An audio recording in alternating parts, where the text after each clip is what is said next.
Here we are on site at Horstmann Premier Financial. I always forget the Premier part. I saw you look. I seen him. I was going to forget that. And I don't wear name tags at the after hours, so maybe I should. Yeah, but yeah, Horstmann Premier Financial. We're putting Joe on the hot seat today, so we're going to learn everything about his story and how he got here and everything about Horstmann Premier Financial. Thank you, Jeff. Got it. Whew. Who's this guy? Who is this guy? Who's this guy? This is Ryan Horstmann. Hey. He's going to be joining us on the podcast on the Weekly Pulse. So he's going to be jumping in, doing interviews with us. So it'll be 2 out of us 3 on all the upcoming podcasts, or if we just have a topic that the 3 of us are going to discuss. Yeah. And he's not going to be like our Placido Polanco, like a utility guy, right? For all our Cardinals fans out there. Yeah. Older Cardinal Most fans. people is probably yeah. Sure. Who's that anyways, guy? Ryan. Who's that guy? Ryan, why don't you introduce yourself? Tell us what you do, who you are a little bit. Yeah. Ryan Horstmann here, local Highland guy. I've grown up in Highland my entire life, and real estate agent, and doing some investing, rehabbing, flipping, things of that nature. But You're a real estate guy. I'm a real estate guy. Just a real estate guy. You're a real estate guy. Yeah. Real estate guy, not realtor. Just Anything real and estate everything real estate. Anything and everything. I'm your guy. I'm your guy. Yeah. Perfect.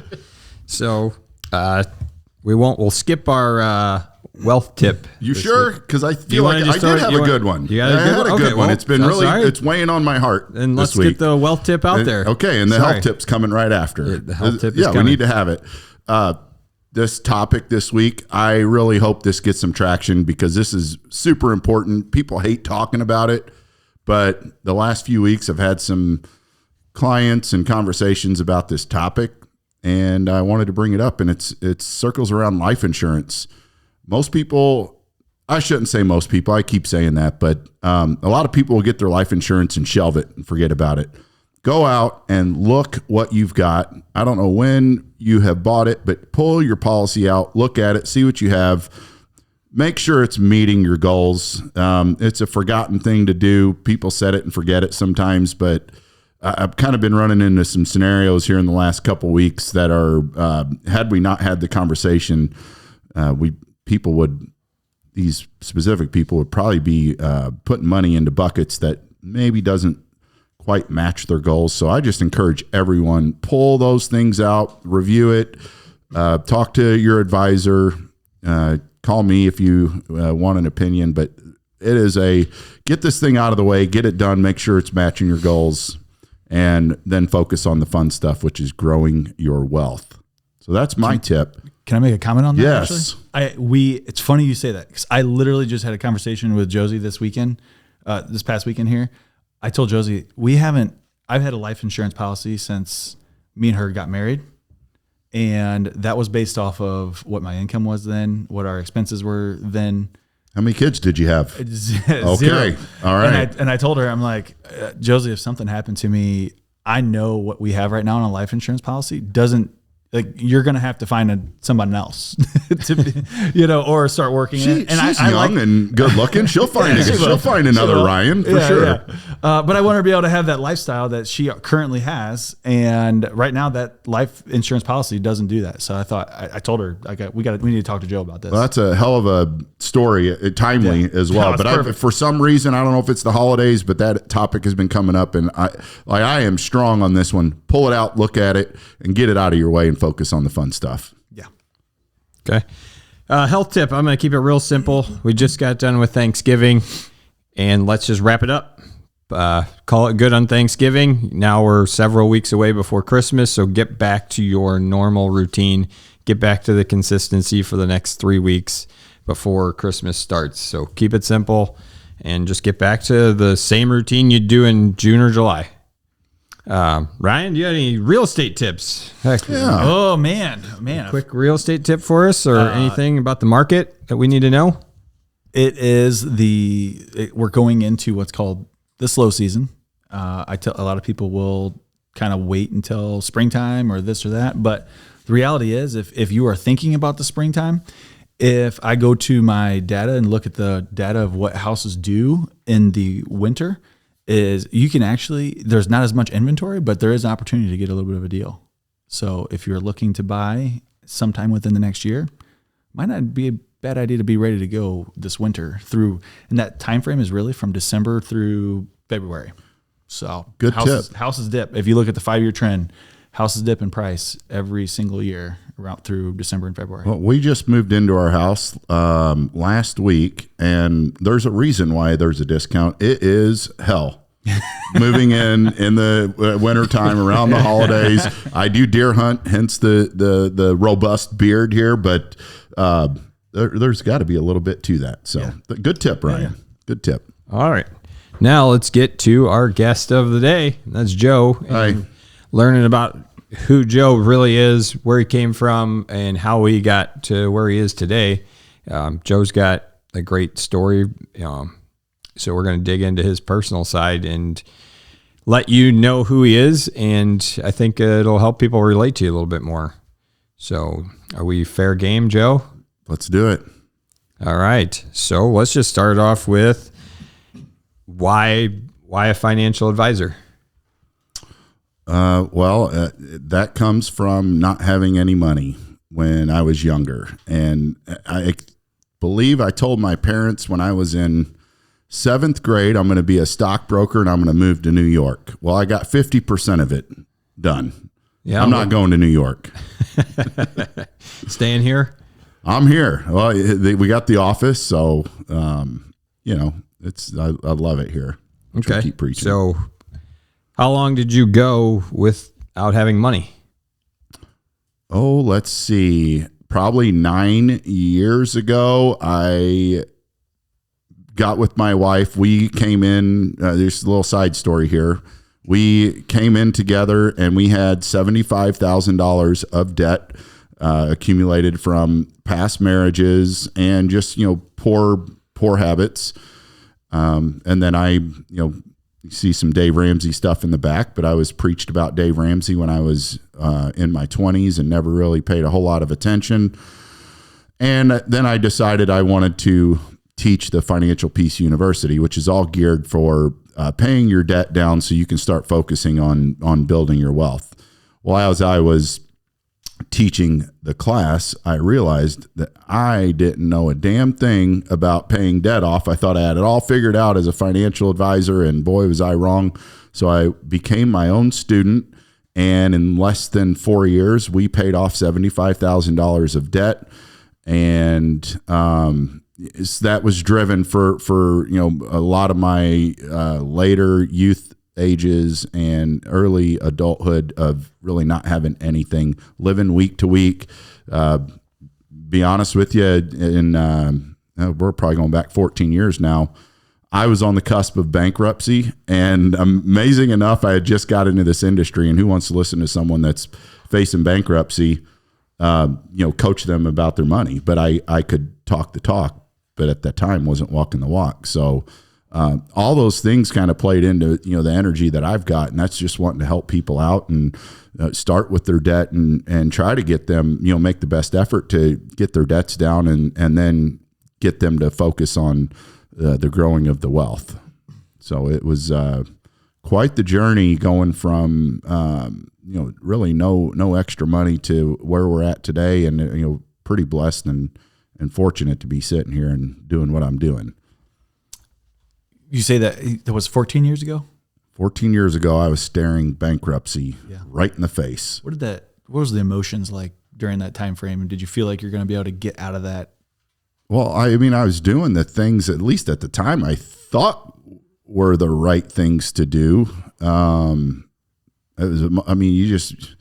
embarrassed. You're kind of faking it, for the most part. And, cause hey, I'm doing this, helping people with their money, and they don't, you don't share that stuff with them, but it's embarrassing, but it's also formed a great foundation for me to sit here and talk with people in all levels of life. And I don't turn anyone down. I want to help everyone out. I feel like I'm very blessed. I'm just an average guy that happens to be able to help people with their finances. So I don't turn anyone down. I want to help the young person that's just getting started, or the older person that did what I did and created debt and is trying to shake it down and, focus on the other things. But very humbling time. But it has set itself up to allow me, much more diversity in working with people, I think.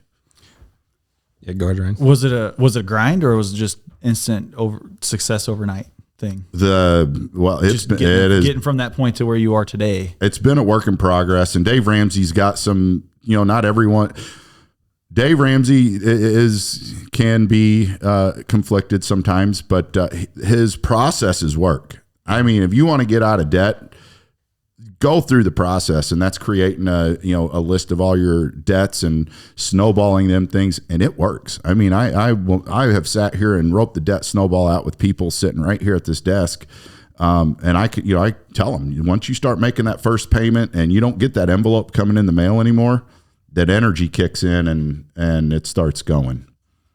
The good thing, about being, all great stories and all start from somebody almost hitting rock bottom and then building their way out of it. So, to me, it's almost like a blessing that you got to go through it. Because now how much more relatable are you when it comes to somebody else who's having this struggle? Because, if nobody didn't know this about you, hopefully somebody, if they're listening now and they're almost bankrupt, they're going to feel more comfortable to come talk to you because actually what it feels like. Completely. I'm sitting on the same side of the table. I encourage, and people get embarrassed and ashamed, and they get in deer mode where they're frozen. Don't come in here and talk. Yeah. Well, no judging here. Yeah. Well, I mean, again, because you've been through it, what it feels like. So now you can relate with those people so much better, and better than any other advisor that hasn't been close to bankruptcy. I feel from where I've come from there to having money and being able to, work in different levels of money. I mean, anyone to me can sit, on the other side of me, and I'm feel really confident that we're going to have a good conversation. But great point. And I think that feeling of I think that a lot of people have that feeling of there's no way of getting out of this. Yes. When they it's helpless. You feel helpless. But they're thinking of where you're at today and not flash forwarding the steps that it took from the point where you were at to where you are today. They're not thinking about, it's hard for our minds to grasp that journey. And, the common thing is like, how do you eat an elephant one bite at a time? That's right. Yeah. That's right. And here we sit. So I'm going to give you a similar scenario to the gym. How many times I've heard people say, oh, well, I just need to get in a little better shape and then I'll be ready to join the gym. Like, what? That's what's going on in my head is like, that doesn't make any sense at all. The whole point of joining the gym is to get in better shape. But I bet there's the same feeling on your side is like, well, I need to get farther ahead before I go talk to a financial advisor. I don't have enough money to go talk to a financial advisor. Oh, Jeff, that's a great point because I get asked that a lot is how much money do I need? How much money do I need? I have a zero minimum policy, and that is based on how I grew up and the fact that everyone needs an outlet. Sure, I could have some lofty minimum balances that I want to work with, but that stuff all comes, which is the beauty of where I sit. I am fortunate enough that the business has grown that I can help these other people without having to have these minimums, and I can see and hear the relief in people when I say, we can start you with $50. And I know it doesn't, that is a place to get the habit formed. And I know you're a big habit guy too, Jeff, and money's no different than health in certain regards. You got to establish habits, get comfortable, don't overdo it. Don't ever try to do everything all at once. Yeah. So somebody can come in with literally $50 to get started, and you will coach them on how to, whatever debt they're in, whether they're almost bankrupt or whatever, you'll help them, grow that into whatever wealth that they desire or is possible. Yeah. And everyone's different. So that's not to say you come in here with $50 and we're going to get you rolling. I mean, we're going to look at other areas and say, well, you might want to take that $50 and, take care of issue A. But having that coach and that support system, I mean, you got this accountability program, and I feel like we can, kind of reflect that on the financial side as well, is be that accountability partner. I have people that check in with me and let me know, hey, I paid this off because we're not investing yet, but we're coaching them to get to the point where they can invest. And again, I just feel like, 16 years in the business has set me up where I can, give back. And I feel like that's me giving back is allowing anyone to walk in this door and talk with me. Awesome. Ryan, you got anything to add on as far as that goes? No, I love it. I could just say we're talking about the guy that started with $50. Like that was me. Whenever I started my account with Joe at $50, $50 a month. So there you go.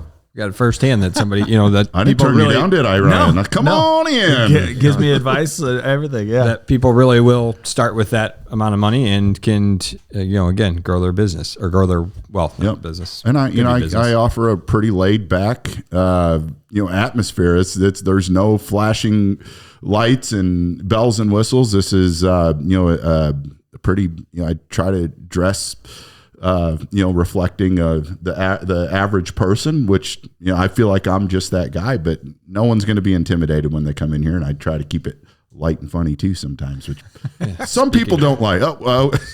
Speaking of that, all right. I walked in and there's a cow and a pig painted like a cow. What's up with that? That's the Oreo pig. Okay. So you got the bull and the bear, which is symbolic for investing and the stock market. When I first got into this business, a guy that I was partnering with, he had these little characters on his desk, and it was milk and cow. And I'm like, hey, tell me the story. And I've told this story, and probably people that are going to listen or clients are going to hear this. The pig is what we're doing as we are young and we're trying to grow our money. We're fattening the pig through our working years. And once we get into retirement, we want to start looking at more of milk cows, which is going to be our income stream. So I think it's kind of a cool story. Definitely people look in the office window and say, what in the hell is sitting on your desk? But it does create, that kind of that purple cow, no pun intended, of something different that brings up a conversation. Some people haven't heard that analogy. So fatten the pig, which is probably your 401ks and IRAs, and then go buy some bonds and maybe some dividend producing investments, and there's your cow. So the pig and the cow. We got some injury. Do we have some injury on the cow here? If the client is out there that's listening, she got up. I think she was so excited about our conversation. She swung her purse and knocked the cow off and broke the leg off, which I finally fixed it. So, and speaking of, I haven't named these guys. So if anyone out there has an interesting, fun name for the cow and the pig, I got a couple books here. One is George Camel, Breaking Free from Broke, and Dr. John Deloney, Building a Non-Anxious Life. If you can come up with a good name for these, I'd be glad to send you these books. And they're actually really good reads. I've read them both. And they are on the Dave Ramsey team as well. So if somebody comments below with a good name for the cow and pig, you'll pick the best one. I'm going to pick. I mean, I like funny, and so don't just whatever be like name Bessie. I'm not going with Bessie. We've all heard Bessie. Okay. Suey. All right, Bessie's out. Bessie's out. You can put it down, but I'm not picking it. Yeah. And Wilbur does not count either. No, Wilbur and Bessie. No go. Off the charts. Off the table. As far as that goes. Yes. Anyway. All right, Joe. So let's talk about a little bit more about your business and what do you follow Dave Ramsey, pretty heavily, or do you have your own variation? Like, yes, I like some principles, but I also, do things differently, or do you follow him to the T? Oh, Jeff, great question. I like to say the word disciple, Ramsey disciple. Okay. What's that mean? Well, that means to the T. And I think there's wiggle room everywhere because Dave doesn't know who he's talking to. He's talking to 25 million people out there. So, and he's not a financial advisor. He is a debt specialist. He knows how to get out of debt and build wealth, but he is not a financial advisor. So he doesn't know everyone's individual story. So you can't totally be hinged to everything he says because he's talking to a mass audience. So once someone that comes from the Ramsey Network, one of his fans comes in this door, we start talking on an individual basis and why some of the principles might make more sense for them. I wouldn't say they conflict, but he just kind of turns it over to the advisor. We have a vetting process that we go through, but we're going to stay in line. But there's everyone's different. You just cannot. You just can't be a cookie cutter in this space. So I know it was a long answer. I am not a disciple. I love some of his processes, and come in here and we'll see what you're following and how it lines up and what we can adapt on the spot. Okay. So definitely great question. But yeah, so everybody's, going to have a unique, no two people are basically the same. Nope. No two people are going to go down the exact same path of building their wealth and whatever their goal is. You will customize it to whatever is best for them. Sure. And at the end of the day, I think the biggest thing with Dave Ramsey is he fully understands the level of peace that comes with zero debt. And that's his big stitch is peace of mind. Yeah, and that's exactly what I was thinking. Right before you started talking was, we get into the conversation just to get on a topic about, whether to pay extra on your house or not. And Dave will promote, get your house paid off and this and that, but math has to come into play somewhere. We're in a changing interest rate environment where, years ago we could get a 2.5%, 3% mortgage. Now we're in that 6 to 7% range. And, if you're sitting on a 2.5% mortgage and you're paying extra into your house, that extra money could actually get invested at 8, 9, 10%. And you're leaving that on the table by putting more into your house payment. With that being said, there is peace of mind that I will never mess with, because if someone feels good about paying their house off and putting all that extra money, Jeff, I see you over there. I see you over there smiling, and we talked about it, and I actually agree. This is our personal belief: is I'm making money. That's what I'm doing. Yeah. But I'm never going to coach you away from what's going to make you sleep at night. Mm-hmm. So that's good. Yeah. Nope, I get it. Yeah. And like I said, I just want to make it clear for people, because there's different views on this. We have friends that the peace of mind of having something paid off far outweighs the opportunity to reinvest that money, where I'm like, I'm not going to lose sleep over having that debt. That doesn't bother me, knowing that I'm making more money investing that extra cash somewhere else. And that's what I love about you is you understand people's mindset. It's just, you're just not applying a one set. No. I mean, you got to feel that from people too. Like you can sense it coming as you're talking. You're like, boy, this is not, I can start to see them squirm as we're talking about stopping to make those extra house payments. And then you just, it's part of our job is the psychology of it too. So, So again, you're not just telling somebody one way or the other. You're going to factor in the math, the emotions, and all those things, which is important, because there's probably, unfortunately, a lot of coaches out there in any field tell people what to do versus taking people down their own journey. That's right. Yeah. And just perfect example. You're getting into a 6-7% interest rate market right now. I don't know that I'm going to coach that person that's got a 7% mortgage to not. I mean, because now you're talking about risk. Taking on the additional risk for what, 2% if you had a 7% mortgage. Yeah. So maybe it does make sense, especially on the front end, because when you have a mortgage, most of that payment is interest on the front end. Mm-hmm. So I'd probably get behind paying extra, at least on the front end, and then as time goes by, maybe deviate from that. But again, everyone's different. Just kind of depends on what situation you're in. And when you make those payments, please make sure you're applying it towards the principal, not towards the interest. If you're making extra payment, it doesn't just automatically go to the principal. No, I'm pretty sure it doesn't. Or do they just look at it as your next payment? We need TBD. Let's look into that. I'm going to look into that. Ryan, look into that. Tell me how paying extra toward interest would pay. No, he's saying make sure it's not the next payment. I'm saying if you have a $2,000 bill and you put $3,000 towards it, I've heard that that'll just go into towards the interest as well. And instead of 100% print like that, you have that extra $1,000.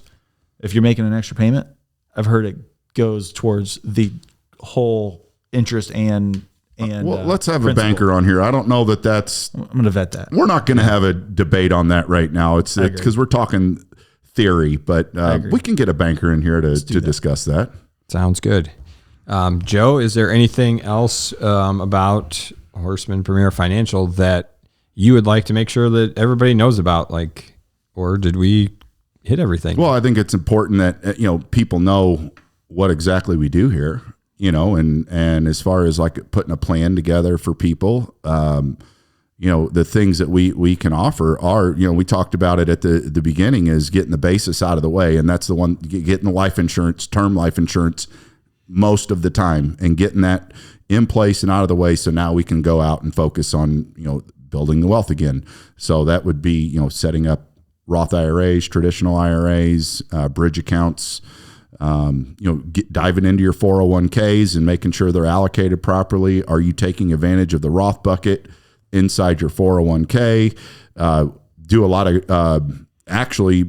handle several 401k plans and group plans. Small business owners, they have some additional benefits that are quite dramatic. So if you're a small business owner, let's have a conversation or go talk to your advisor, because there are other levels of investing that you can do that will help your taxes during tax time. But kind of a full service firm here that we do wealth management, and 50% of our business is advisory, and so those are fiduciary accounts, which makes people feel good. But we try to make, when it comes to coming in here, there's no one set formula for everyone. When it comes to cost, clients are going to have the choice on what cost path they want to go down. And even in retirement, we can eliminate some ongoing cost and help people out. So I feel like I tried to cover it with a broad brush and make sure I might have left something out. I'm not sure. One thing that just popped in my head, it's something that me and Jeff have learned over time, just being with you as much as we are. You have some pretty interesting scenarios of where if someone received a large inheritance or sold a large business, you have not, it's just not, there's some extra benefits that you were telling us about one time that I was like, wow, me and Jeff didn't even know those type of things existed. And it was pretty cool. Okay. So thank you, Ryan. In our position, we often become the quarterback too.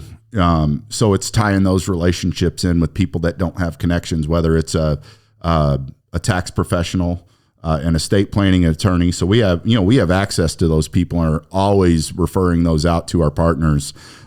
We also have a private client services division that does exactly what you're talking about, Ryan, and that's for some of these large windfalls or a business is selling. We do have a team that can come on board and work through some of these very large transactions and give people great comfort knowing I'm not taking that on by myself. And I tell people, look, we're gonna bring the big team in, and so it gives us the ability to handle accounts of all sizes. But yes, we do have those additional resources for the ultra net worth, ultra high net worth client, or if you're going through a big transition into something. So great point. But unless you got anything else, Ryan or Joe, it's great talking with you. And I think people are going to hopefully learn a lot about what and who Horstmann Financial is. Horstmann Premier Financial. And I chose this name and I'm stuck with it. I could have simplified. I'm about to leave the Premier out as well. When I did the research, Premier says you're number one. Well, that's a little arrogant, but I'm not number one. I'm just go with Horstmann Financial. Let's just do that. Compliance wise, we have to say Horstmann Premier Financial, but horstmannfinancial.com. So, there we go. Shameless plug.